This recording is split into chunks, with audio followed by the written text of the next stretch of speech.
थाना कोतवाली नगर का है।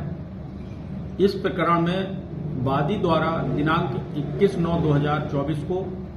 आरोपी के विरुद्ध उसे बंधक बनाकर ले जाने व मारपीट करने का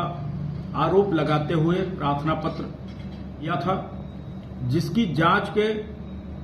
क्रम में सीसीटीवी फुटेज से पाया गया कि वादी द्वारा अंकित समय पर आरोपी गण 5 गाड़ियों के साथ घटना स्थल पर जा रहे हैं एवं वादी को साथ ले जा रहे हैं। वादी द्वारा अंकित जमीन के संबंध में जांच करने पर विक्रेता द्वारा आरोपी को जमीन लिखने की बात बताई जा रही है। प्रकरण में प्राप्त तहरीर के आधार पर थाना कोतवाली नगर में सुसंगत धाराओं में अभियोग पंजीकृत कर गुणदोष के आधार पर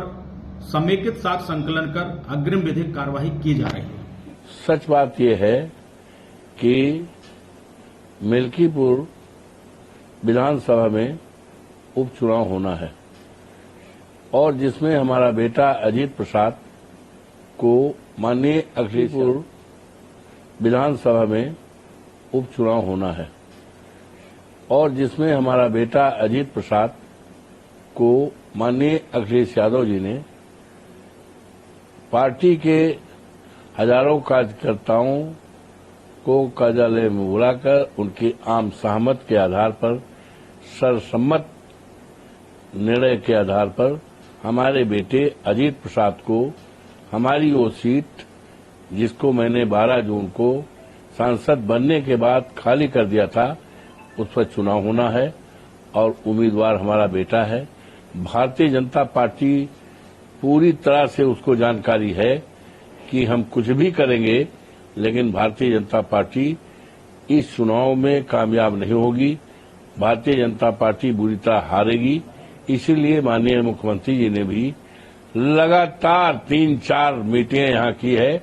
उसका कोई रिस्पांस नहीं है बल्कि उल्टा रिस्पांस है। 1 महीना से 1 दर्जन के मंत्री लगाए गए हैं चुनाव प्रचार में, लेकिन किसी प्रकार का कोई रिस्पांस नहीं है। इनको इस बात की जानकारी है कि जिस तरह से अवधेश प्रसाद 54 फैजाबाद जनपद अयोध्या से लोकसभा सीट जीते हैं और जिसकी चर्चा केवल अयोध्या फैजाबाद उत्तर प्रदेश में और देश में नहीं सारी दुनिया में है और जिस सीट के लिए भारतीय जनता पार्टी दम भरती थी, खम भरती थी कि हम राम को लाए हैं और हमें कोई हटा नहीं पाएगा और वो सीट जीत करके आज इसको इसलिए भारतीय जनता पार्टी को पता है कि हम चुनाव बुरी तरह हारेंगे, तो इसीलिए उन्होंने मेरे बेटे के ऊपर निराधार, असत्य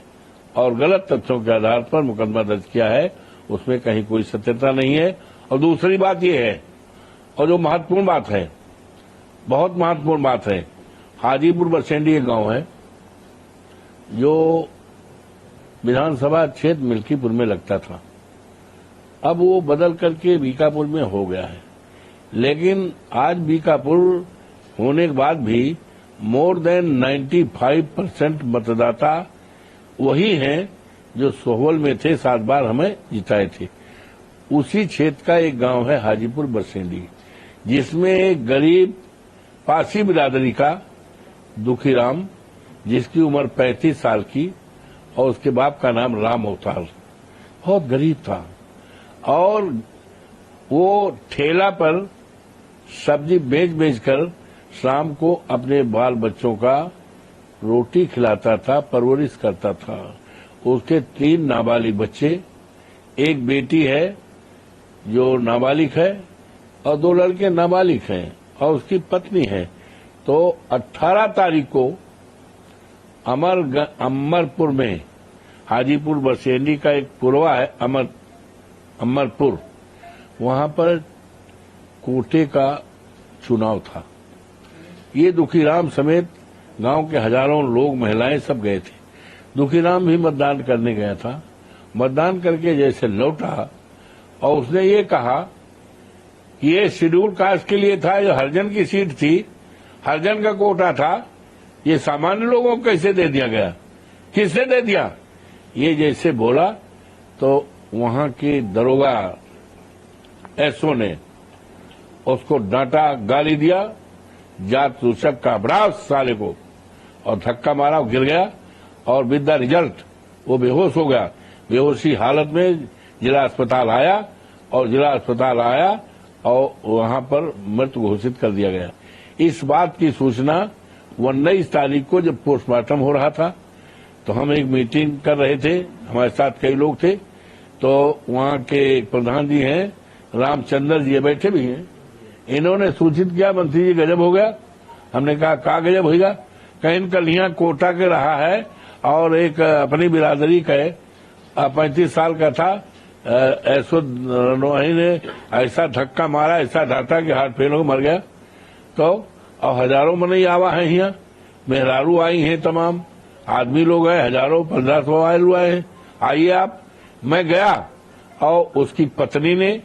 और उसकी भौजाई ने, उसकी नाबालिग बेटी ने और तमाम दर्जनों लोगों ने रो रो कर कहा कि उसका कोई कसूर नहीं, ये कसूर है कि उसने इतना पूछ लिया कि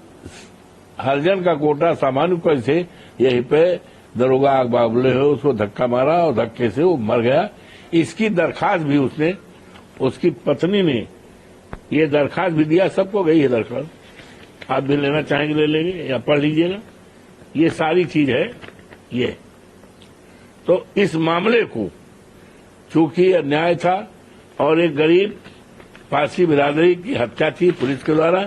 तो इसको 19 तारीख को जिस दिन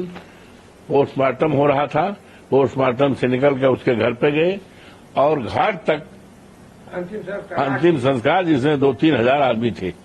और वहीं ऐलान किया कि हम न्याय दिलाएंगे। और कल उसके घर पर करीब 3-4 हजार की भीड़ थी,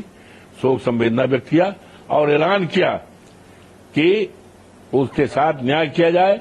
रोते बिलखते परिवार को उत्तर प्रदेश सरकार कम से कम 50 लाख रुपए दे, उसकी पत्नी को सरकारी नौकरी दे और एक गल्ला का दुकान दे, जिससे उसके 3 बच्चे जो है अनाथ हो गए हैं,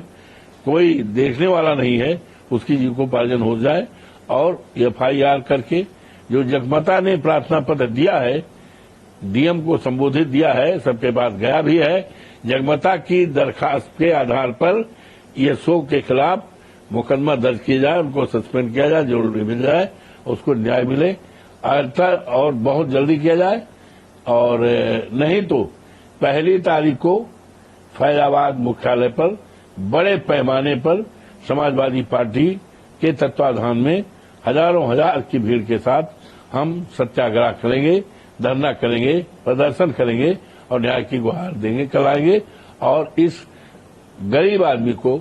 अनुसूचित जात का जो पासी बिरादरी का है दुखीराम पासी, उसके परिवार को हम न्याय दिलाने के संघर्ष करेंगे। इसीलिए कि हम इस लड़ाई को छोड़ दें,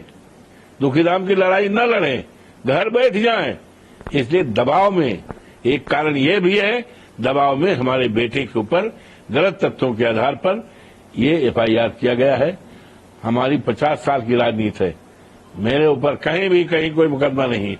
हमेशा पाक साफ जिंदगी रही है और पाक साफ आचरण रहा है, जिसका नतीजा रहा है कि यहाँ की महान जनता ने 9 बार मुझे विधायक बनाया, 1 बार सांसद बनाया, मेरी पत्नी सोना देवी को जिला पंचायत अध्यक्ष बनाया और जिले में कहीं भी मेरे ऊपर कोई दामन में काला नहीं है। सारे जात बिरादरी का मेरे साथ साथ है, सबका आशीर्वाद है, सहयोग है, समर्थन है और इस चुनाव में भी इतना समर्थन है कि भारतीय जनता पार्टी जमानत नहीं बचा पाई, जमानत नहीं बचा पाई, चाहे जोगी बाबा रोज डावे, रात दिन आवे, नाक रगड़ डावे, लेकिन भारतीय जनता पार्टी किसी भी कीमत पर यहां नहीं जीतेगी।